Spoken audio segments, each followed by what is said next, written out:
विद्यार्थी मित्रांनो, नमस्कार. मी सौ अमृता पन्हाळे, शेठ विद्या मंदिर इंग्लिश हायस्कूल अँड ज्युनियर कॉलेजमधील शिक्षिका इयत्ता 7वीच्या विद्यार्थ्यांचे सहर्ष स्वागत करीत आहे. आज इयत्ता 7वीच्या विषयामध्ये आपण कविता क्रमांक 8 शब्दांचे घर ही कविता शिकणार आहोत. ह्या कवितेचे कवी आहेत कवी कल्याण इनामदार. कवितेला सुरुवात करण्यापूर्वी थोडंसं मी कवितेविषयी तुम्हाला सांगते की ह्या कवितेमध्ये जे घर आहे ते सुंदर नाजूक अशा शब्दांपासून तयार झालेलं आहे. ह्या घरामध्ये स्वर, व्यंजन, काना, मात्रा, वेलांटी हे सगळं एकत्र एकोप्याने राहतात. एक दुसऱ्यांचं सुख आणि दुःख समजून घेत एकत्र वावरत आहेत. याचं सुंदर वर्णन या कवितेमध्ये केलेलं आहे. कविता क्रमांक 8 शब्दांचे घर. कवितेचे कवी आहेत कवी कल्याण इनामदार. कवी कल्याण इनामदार यांचा जन्म 1939 आणि मृत्यू 2008 साली झाला आहे. त्यांचे आभाळाचे पंख, अजब गाणी, अक्षर गाणी, धमाल गाणी इत्यादी बालसाहित्य प्रसिद्ध आहे. भाषेद्वारे आपण आपले विचार, सुख दुःख व्यक्त करतो. प्रस्तुत कवितेतून कवीने आपल्या भोवतीचे शब्दांचे वावरणे कसे सुंदर आहे हे सांगितले आहे. शब्द ही माणसाला मिळालेली अनमोल देणगी आहे.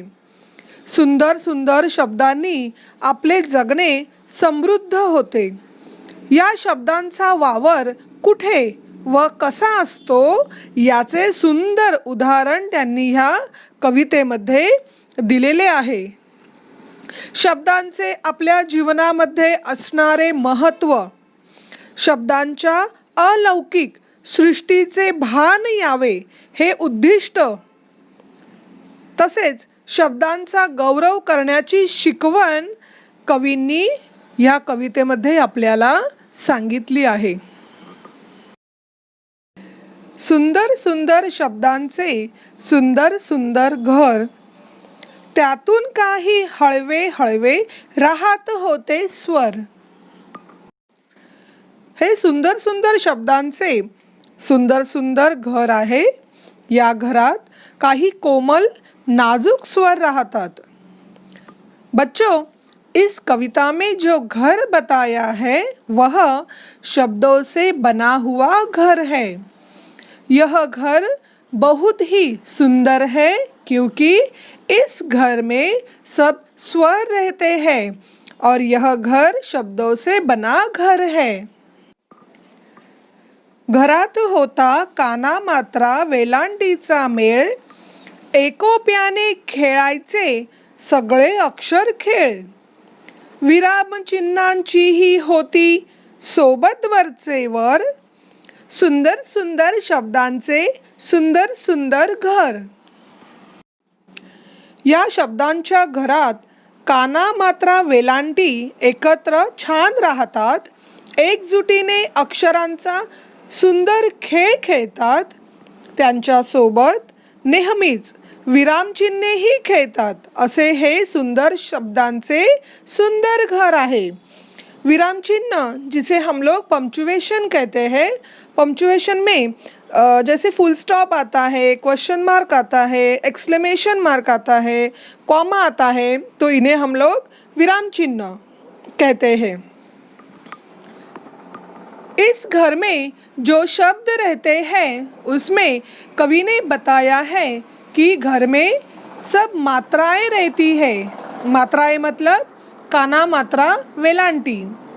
और पूरी एकता से यह सब अक्षर अपने घर में अक्षरों का खेल खेलते हैं. उन अक्षरों के विराम चिन्ह है वह भी उनके साथ रहते हैं। इसी से यह घर सुंदर ब्यूटीफुल अक्षरों से बना हुआ है। एखाद्याची धुसफूस सुद्धा हवी हवीशी छान, प्रत्येकाला अर्थ वेगळा, सुखदुःखाचे भान, मधले अंतर कुरवाळाया रेघांचे छप्पर, सुंदर सुंदर शब्दांचे सुंदर सुंदर घर। या शब्दांच्या घरामध्ये एखाद्या शब्दाची चिडचिड सुद्धा छान हवी हवीशी वाटते। प्रत्येक शब्दाचा वेगळा अर्थ असूनही एकमेकांना एकमेकांच्या सुखदुःखाची जाणीव आहे। त्यांच्यामध्ये काही बिनसले किंवा दुरावा निर्माण झाला तरी त्यांना एकत्र ठेवण्यासाठी त्यांच्यावर रेषांचे छप्पर पांघरलेले असते। असे हे सुंदर शब्दांचे सुंदर घर आहे। इस घर में जो स्वर, व्यंजन, विराम चिन्ह, पंक्चुएशन रहते हैं, सब साथ में रहते हैं। उनकी आपस में थोड़ी नोक झोंक भी हो जाती है, थोड़ा सा झगड़ा भी होता है, लेकिन सब अक्षरों का अर्थ भी अलग अलग रहता है, लेकिन वह एक दूसरे को संभाल के लेते हैं। इनका उन्हें खास करके ध्यान भी रखना पड़ता है। अक्षरों के ऊपर उनको बचाने के लिए उन्हें छप्पर भी है, जिसे हम लाइन, रेशा बोलते हैं, जिससे उस शब्द को आधार मिलता है, एक छप्पर मिलता है, उसे घर मिलता है। इस घर के हर सदस्य को एक दूसरे के सुख दुख का एहसास है। उनमें अगर झगड़ा या नोकझोंक भी हो जाती है तो उन्हें संभालने के लिए, उन्हें साथ में रखने के लिए उन पर रेशांचे छप्पर, एक लाइन खींची जाती है, जिससे वह सब साथ में बंध जाते हैं। कानो कानी कुजबुजताना अंकुर मन कोवळा, वाट मोकळी होऊन लागे कवितेचाही लळा, अवती भवती झिरपत राही गाणे काळीज भर, सुंदर सुंदर शब्दांचे सुंदर सुंदर घर। एकमेकांच्या कानात ते मनातले नुकतेच उमललेले कोवळे भाव कुजबुजून सांगतात। भावना मनात ठेवत नाहीत, मोकळ्या करतात। भावनांची वाट मोकळी करताना कवितेचा लळा लागतो आणि मग एक सुंदर प्रेमळ कविता तयार होते। सभोवताली मनभर गाणे पाझरत राहते। असे हे सुंदर शब्दांचे सुंदर घर आहे। बच्चों, इस घर में जो अक्षर रहते हैं वह एक दूसरे के कान में अपने सब भाव बता देते हैं। वह अपने मन में कुछ भावना नहीं रखते, बोल देते हैं। भावनाओं को उनकी राह, उनका रास्ता देते हैं और उन्हें उस कविता का प्यार आता है, उन्हें वह अच्छी लगती है। ऐसे यह सुंदर अक्षरों से बनी यह सुंदर घर है। बच्चों, जिस तरह से हमारे घर में मम्मी, डैडी, दादा, दादी, कभी कभी नाना नानी भी रहते हैं, चाची, चाचू, भैया, दीदी, हम लोग भी सब साथ में इकट्ठा घर में रहते हैं। उसी तरह ये सब शब्द, ये सब स्वर भी एक ही घर में रहते हैं। जैसे अपने घर में भी थोड़ा सा झगड़ा हो जाता है, नोक झोंक हो जाती है, फिर भी जो बड़े लोग रहते हैं वो संभाल के लेते हैं।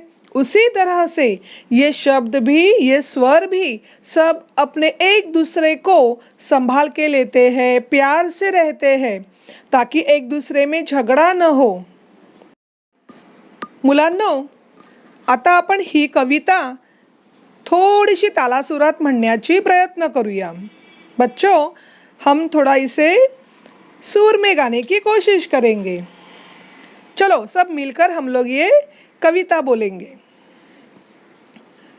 सुंदर सुंदर शब्दांचे सुंदर सुंदर घर, सुंदर सुंदर शब्दांचे सुंदर सुंदर घर, त्यातून काही हळवे हळवे राहत होते स्वर, त्यातून काही हळवे हळवे राहत होते स्वर. घरात होता काना मात्रा वेलांटीचा मेळ, घरात होता काना मात्रा वेलांटीचा मेळ, एकोप्याने खेळा याचे सगळे अक्षर खेळ, एकोप्याने खेळा याचे सगळे अक्षर खेळ. विरामचिन्हांची ही होती सोबत वरचे वर, विरामचिन्हांची ही होती सोबत वरचे वर, सुंदर सुंदर शब्दांचे सुंदर सुंदर घर, सुंदर सुंदर शब्दांचे सुंदर सुंदर घर. एखाद्याची धुसफूस सुद्धा हवी हवीशी छान, एखाद्याची धुसफूस सुद्धा हवी हवीशी छान, प्रत्येकाला अर्थ वेगळा सुख दुःखाचे भान, प्रत्येकाला अर्थ वेगळा सुख दुःखाचे भान. मधले अंतर कुरवाळा या रेघांचे छप्पर, मधले अंतर कुरवाळा या रेघांचे छप्पर, सुंदर सुंदर शब्दांचे सुंदर सुंदर घर, सुंदर सुंदर शब्दांचे सुंदर सुंदर घर. कानो कानी कुजबुजताना अंकुर मन कोवळा, कानो कानी कुजबुजताना अंकुर मन कोवळा, वाट मोकळी होऊन लागे कवितेचा हिलळा, वाट मोकळी होऊन लागे कवितेचा हिलळा. अवती भवती झिरपित राही गाणे काळीज भर, अवती भवती झिरपत राही गाणे काळीज भर, सुंदर सुंदर शब्दांचे सुंदर सुंदर घर, सुंदर सुंदर शब्दांचे सुंदर सुंदर घर, सुंदर सुंदर शब्दांचे सुंदर सुंदर घर. मुलांनो, या कवितेवर आधारित मी तुम्हाला काही शब्दार्थ दिलेले आहेत, मीनिंग्स दिलेले आहेत, ते तुम्हाला नोटबुकमध्ये लिहायचे आहेत. तसंच ही कविता तुम्हाला तुमच्या नोटबुकमध्ये 2 टाइम्स लिहायची आहे. आणि मुलांनो, ह्या कवितेमध्ये काही कठीण शब्द आहेत, ते तुम्हीच शोधायचे आहेत आणि 5 टाइम्स एक वर्ड लिहायचा आहे.